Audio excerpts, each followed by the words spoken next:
Em 1979, uma onda de descobertas mórbidas chocou a Austrália. Vários corpos de jovens garotas haviam sido encontrados sob condições deploráveis pelas autoridades. Mas o que mais chamava a atenção era a história por detrás das mortes das vítimas. A história em questão envolvia um jovem garoto cuja perversidade estava escondida debaixo de um rosto misterioso e sedutor.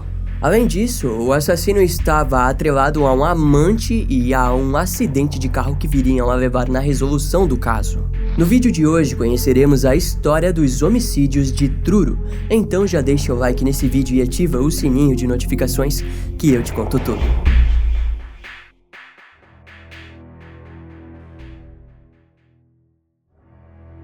No dia 20 de abril de 1978, William Thomas e seu irmão estavam caminhando na mata ao lado da estrada do pântano próximo à cidade de Truro, ao sul da Austrália, quando se depararam com um osso grande que teorizaram ser de uma vaca. Ao retornarem para casa, William contou a descoberta para sua esposa Valda, que ficou preocupada com aquilo. E assim, 2 dias depois, a mulher pediu para que William fosse lá dar mais uma olhada naquele tal osso. Quando William retornou ao local e passou a analisar o pedaço de osso mais de perto, percebeu que ao fim do osso havia um sapato feminino preso. Para tornar a imagem ainda mais macabra, quando se aproximou mais um pouco, percebeu que uma camada de pele e unhas pintadas eram visíveis. Ao se distanciar, William foi olhando ao redor com mais cuidado e acabou encontrando roupas manchadas de sangue e mais alguns pequenos ossos. Depois daquela experiência nada agradável, o homem contatou a polícia, que rapidamente isolou o local. A cena do crime se mostrou rapidamente estranha, principalmente porque aquela estrada era pouco visitada e quase não haviam sinais de vida humana na região. Em outras palavras, o William ter trombado com aquele corpo foi um ato de sorte. O local foi completamente investigado. Na verdade, ele foi investigado até onde era possível investigar, porque muita lama estava nos arredores. Depois de algumas semanas, o corpo foi identificado como sendo de Veronica Knight, de 18 anos. De acordo com as investigações, Veronica havia sido vista pela última vez no dia 23 de dezembro de 1976, quando se separou de uma amiga após um dia de compras. Como seu corpo havia permanecido por quase 2 anos naquele local, foi quase impossível determinar a causa da sua morte. Mas na época, os investigadores teorizaram que ela poderia ter se perdido e morrido de sede. Embora aquela devesse ser apenas uma das linhas de investigação, as autoridades a consideraram como a única explicação e sua morte foi dita como algo isolado. Daquele modo, cerca de quase um ano depois, no dia 15 de abril de 1979, 4 jovens que caminhavam pela estrada do pântano descobriram um esqueleto na mesma área aberta e pantanosa que o corpo de Veronica Knight havia sido encontrado. Para ser mais exato, o esqueleto estava a cerca de 1 quilômetro de onde ela havia sido encontrada. O local foi novamente isolado e, com a ajuda de algumas joias encontradas, as autoridades identificaram os ossos como sendo de Sylvia Michelle Pittman, de 16 anos. A garota havia sido vista pela última vez em dezembro de 1976 na estação de trem da cidade de Adelaide, na Austrália. Quando o superintendente Harvey percebeu que o desaparecimento de ambas as garotas era no mínimo suspeito, ele passou a conectá-las. Naquela época, cerca de 3.000 pessoas eram dadas como desaparecidas por todo o sul da Austrália. Contudo, o superintendente Harvey acreditou que aquelas 2 mortes não eram coincidências estáticas, mas que poderiam ser vítimas de um possível assassino em série, e assim uma nova investigação envolvendo 70 policiais foi organizada. Entre aspas, não sabemos o que vamos encontrar. Vamos procurar pistas sobre o assassinato das 2 garotas que encontramos, mas não podemos ignorar o fato de que podemos encontrar os corpos de algumas dessas outras garotas desaparecidas, disse ele. Os 70 policiais investigaram toda a área da estrada do pântano e depois de 11 dias, eles descobriram mais 2 esqueletos humanos, que ainda no mesmo dia foram identificados como sendo Connie Jordanades, de 16 anos, e Vicky Howell, de 26 anos. Ambas haviam sido vistas pela última vez em fevereiro de 1977. O grande problema daquele encontro era de que os corpos haviam permanecido lá por todo aquele tempo, o que significava que o responsável provavelmente já estava longe de ser pego. Com a falta de evidências utilizáveis, as autoridades pediram ajuda ao público. E desse modo, no fim de maio de 1979, uma mulher chamada Angela compareceu no departamento de polícia de Truro, onde disse que sabia de alguém que poderia ajudá-los nas investigações. A mulher contou que em fevereiro de 1977, no funeral de um homem chamado Christopher Warrell, um conhecido de nome James Miller disse a Angela que juntos eles haviam feito algo horrível com algumas mulheres. Com um pouco de investigação, a polícia descobriu que Angela, na verdade, era Amélia, ex-namorada de Christopher Warrell. Entre aspas, eu só tinha suspeitas, mas as suspeitas não são suficientes para ir à polícia. Eu não tinha fatos, mas suspeitei que fosse verdade, disse Amélia. Ainda de acordo com a mulher, James havia contado que as garotas assassinadas eram apenas trapos e que não valiam muito para ninguém. Amélia também contou que James havia dito o seguinte: se você não acredita em mim, eu vou levá-la para onde elas estão, sabe? Estava piorando ultimamente. Estava acontecendo com mais frequência. Talvez tenha sido bom que Chris tenha morrido. Enquanto conversava com os investigadores, Amélia disse que, embora desejasse ter procurado as autoridades mais cedo, ela acreditava que apenas Christopher Warrell fosse o verdadeiro assassino e que James parecia apenas um bode expiatório. Além do mais, os investigadores perceberam que James era um homem peculiar que frequentemente fazia bicos para conseguir cama e comida. No entanto, 8 policiais foram enviados para investigá-lo e, quando ele percebeu que estava sendo perseguido, tentou fugir, mas acabou preso. No dia 23 de maio de 1979, quando James Miller foi enviado para a sala de interrogatório, o sargento Glenn Lowry e o investigador Peter Foster do Esquadrão de Crimes Graves decidiram que precisavam tirar dele o máximo de informações que conseguissem. Afinal, não havia nada que o ligasse aos assassinatos. Nas primeiras horas, James negou completamente o seu envolvimento e disse que não conhecia nenhuma Amélia. Mas quando a foto de Amélia e Christopher juntos foi mostrada, James não conseguiu fingir que não os conhecia. Em resposta àquilo, James disse que Amélia provavelmente só disse aquilo tudo porque provavelmente estava sem dinheiro. Afinal, havia uma recompensa de $30 mil que havia sido oferecida pelas autoridades por qualquer informação que levassem até o autor das mortes das garotas. Quando ouviram aquela resposta, o sargento Glenn Lowry o questionou se ele realmente acreditava naquilo, ao que James respondeu: não, pensando bem, talvez ela tenha feito o que eu deveria fazer. Posso ter alguns minutos para pensar sobre isso? Depois de um tempo, foram mais de 6 horas de interrogatório até que James se cansasse e dissesse que esclareceria tudo. Em seguida, ele contou que dirigia com Christopher ao seu lado e juntos ofereciam carona para as garotas da cidade para depois levá-las para um passeio. O passeio era feito geralmente para o centro da cidade de Truro, onde Christopher as violentava e matava. Entre aspas, mas você tem que acreditar que eu não tive nada a ver com os assassinatos reais daquelas garotas, disse James. Em resposta, o sargento Glenn Lowry disse que entendia James e teorizou que ele estava apaixonado por Christopher e por aquele motivo o ajudava. De forma calma e aliviada, James finalizou dizendo que haviam mais 3 corpos e que mostraria aos oficiais onde eles estavam. Tanto Glenn Lowry quanto Peter Foster ficaram aliviados que o caso havia sido solucionado, mas já eram 10h30 da noite e lá estavam eles, seguindo James Holmes por toda Truro, Port Galway e até o lixão de Wingfield. Em cada um dos lugares ele mostrou um buraco onde havia uma garota. Ao fim da noite, embora James negasse devido à experiência dos investigadores, era bem provável que o criminoso esteve sempre lá para segurá-las enquanto Christopher as violentava. Enquanto eles preparavam os relatórios e o processo para que os corpos fossem identificados, ambos voltaram suas atenções para a origem de James e em como ele havia se envolvido com toda aquela onda de mortes. James Miller nasceu no dia 2 de fevereiro de 1940 e saiu de casa muito cedo. Aos 11 anos, ele foi tirado das ruas e enviado para o reformatório para meninos McGill, onde permaneceu por um bom tempo até sair e passar a roubar para sobreviver.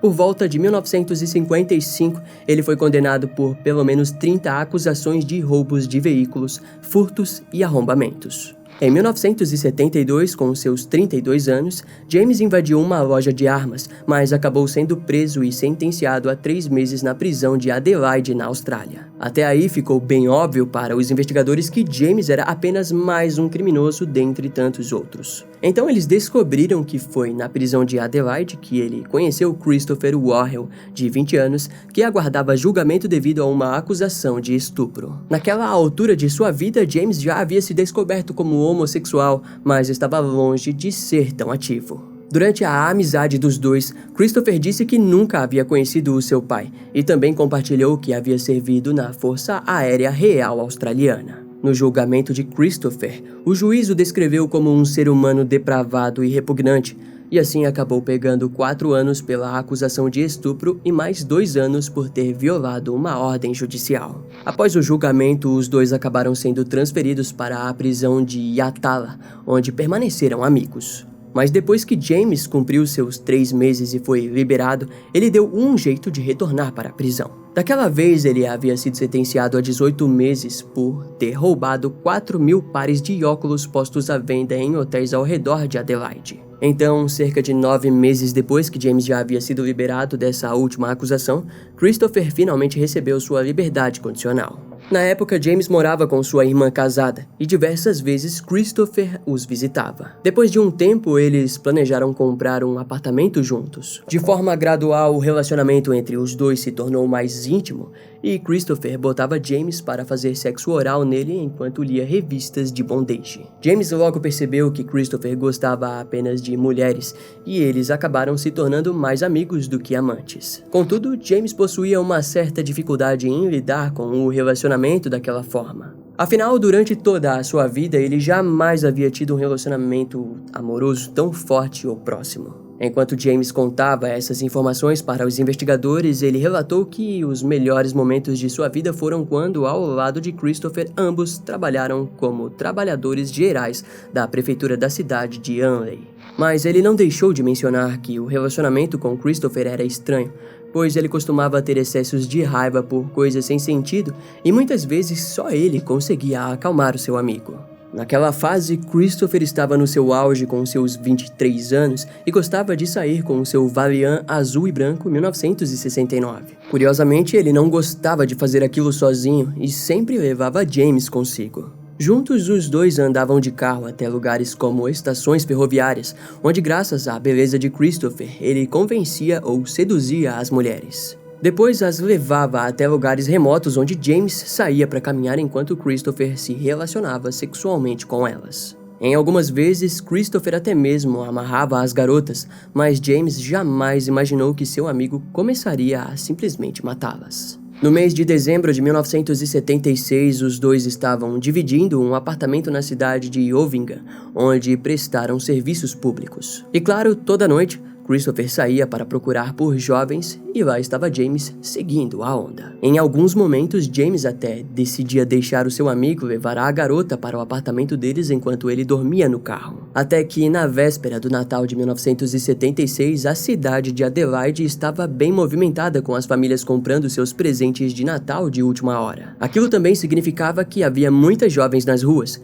e naquela noite, Christopher disse para que James pegasse o carro e fosse dar uma volta enquanto ele caçaria alguma garota. Depois de uma noite longa dirigindo pela cidade, ele acabou encontrando seu amigo em frente ao Hotel Majestic e ao seu lado havia uma garota chamada Veronica Knight, de 18 anos. Ao que parece, Veronica havia se perdido de uma amiga em meio a tantas pessoas e decidiu voltar para casa quando esbarrou com Christopher. Depois de oferecer carona para Christopher e Veronica, James seguiu viagem para levar a garota em casa. Mas em algum momento ele simplesmente virou o carro em um desvio e estacionou em um lugar isolado. Enquanto Christopher forçava Veronica a ir ao banco de trás, ele aproveitou e saiu andando como sempre fazia. Depois de meia hora, ao voltar, ele acabou encontrando Christopher sentado no banco da frente e no banco de trás, Veronica estava deitada imóvel. Antes que ele pudesse questionar o motivo daquilo, Christopher disse que havia violentado e matado a garota. James contou que ficou irritado e o agarrou em meio a gritos, dizendo: "Seu idiota, você quer estragar tudo." Mas antes que pudesse fazer alguma outra coisa, Christopher sacou uma faca e disse para soltá-lo antes que ele o matasse também. Depois, Christopher falou para James dirigir até a estrada do pântano e juntos descartaram o corpo. Entre aspas, ele me pediu para ajudá-lo a carregá-la para os arbustos. As mãos dela estavam amarradas.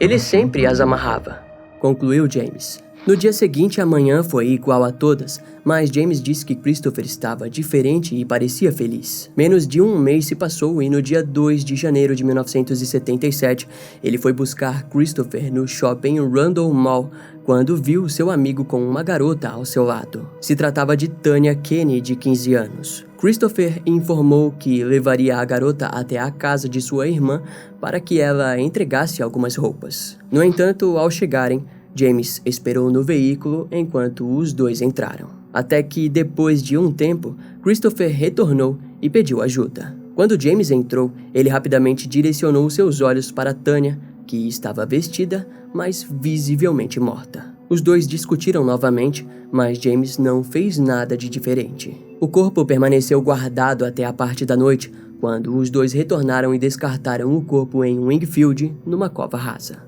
Depois de terem feito aquilo, James disse para Christopher consultar um médico, pois não era normal matar garotas. O homem, por outro lado, se mostrou indiferente quanto ao seu comportamento. A verdade é que James poderia ter parado aquilo e simplesmente ter ido na polícia, mas ele jamais cogitou fazer isso. No dia 21 de janeiro de 1977, Juliette Mikita, de 16 anos, estava vendendo joias em uma barraca na calçada da cidade quando fez uma ligação para os seus pais informando que chegaria um pouco mais tarde em casa. Pouco antes das 9 horas da noite, ela encerrou com as vendas e se dirigiu ao ponto de ônibus quando Christopher e James passaram por ela e ofereceram uma carona. A garota a aceitou e, assim, levaram ela até uma parte isolada da estrada do Porto Wakefield. Naquela noite, James disse que não havia notado nada de estranho, mas quando ele saiu do carro para caminhar, passou a ouvir gritos e, ao olhar para trás, ele viu a garota abrir a porta antes de receber um chute que a fez cair. Depois, Christopher saiu do veículo e a virou com o pé,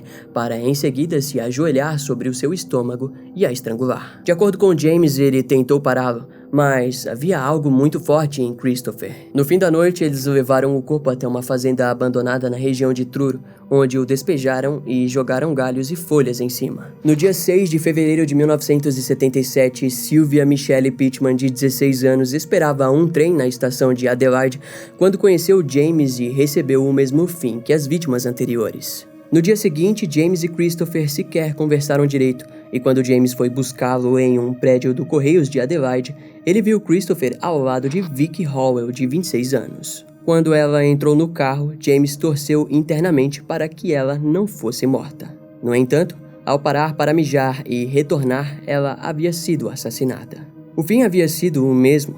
James questionou seu amigo por que ele sempre precisava fazer aquilo, mas Christopher não respondeu nada. O corpo de Vic foi deixado próximo à estrada do pântano de Truro, sob algumas folhagens.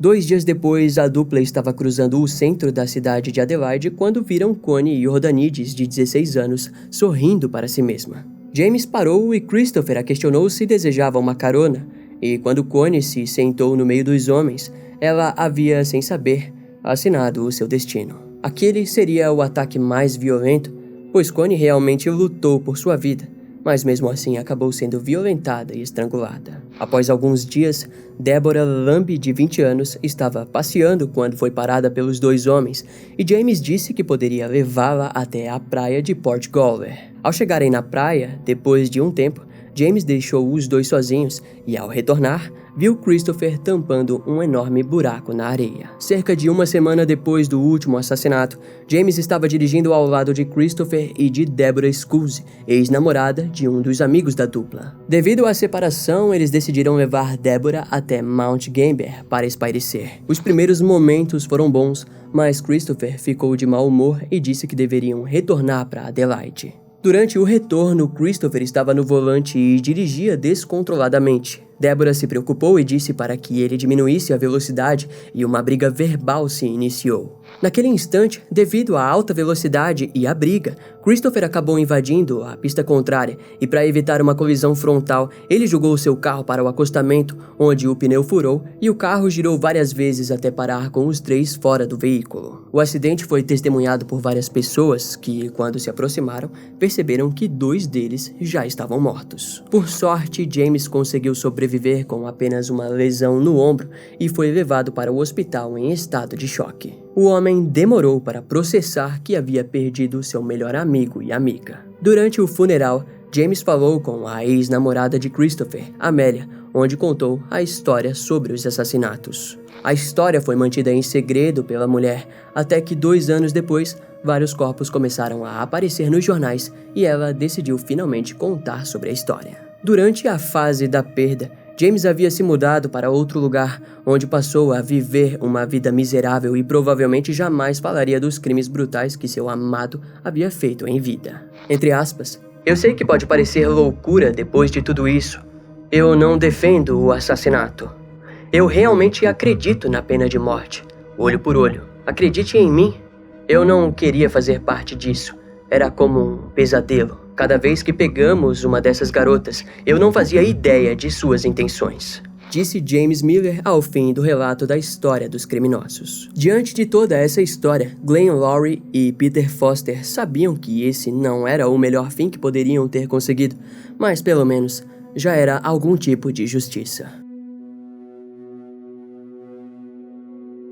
O julgamento de James ocorreu em fevereiro de 1980, onde ele se declarou inocente. Já a promotoria informou que James Miller e Christopher Warrell cometiam os assassinatos juntos. O promotor principal, B.G. Jennings, informou que, embora James alegasse não ter ajudado nos crimes, a testemunha Amélie informou que ele havia chamado as garotas de trapos, o que indicava que James não se importava com elas.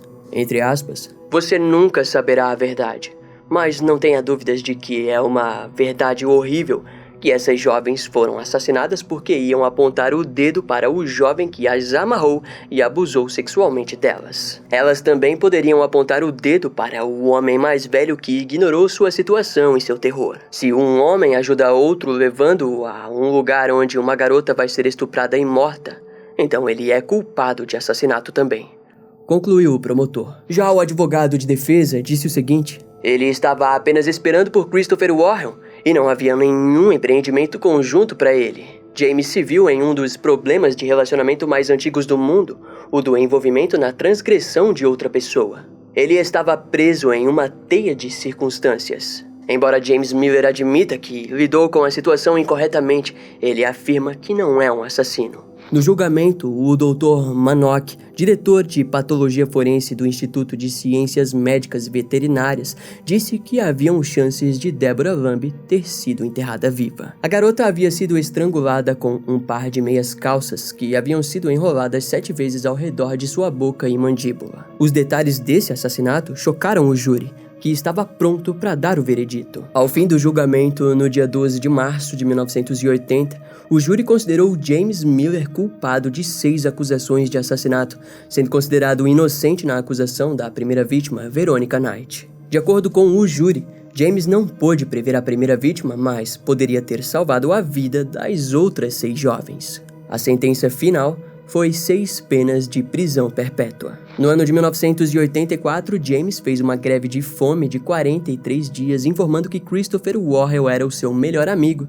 e disse o seguinte: se ele não tivesse morrido, talvez 70 garotas teriam sido mortas, e eu nunca o teria entregado. Em 1999, James demonstrou esperanças em ser libertado, mas no ano seguinte, o chefe de justiça Don Doyle, da Suprema Corte da Austrália do Sul, declarou que James permaneceria pelo menos 35 anos sem liberdade condicional. Entretanto, antes que os 35 anos chegassem, no dia 21 de outubro de 2008, James Miller, de 68 anos, acabou morrendo de insuficiência hepática. Na época, ele era considerado o prisioneiro mais antigo do estado e também sofria de câncer de próstata e câncer de pulmão. Mais tarde, o criminoso contou que antes de preso, ele continuou a visitar os túmulos de Christopher e de Deborah Skills. No memorial do seu antigo companheiro, James escreveu: Christopher Warrell, Memórias de um amigo muito próximo que morreu há 12 meses. Sua amizade,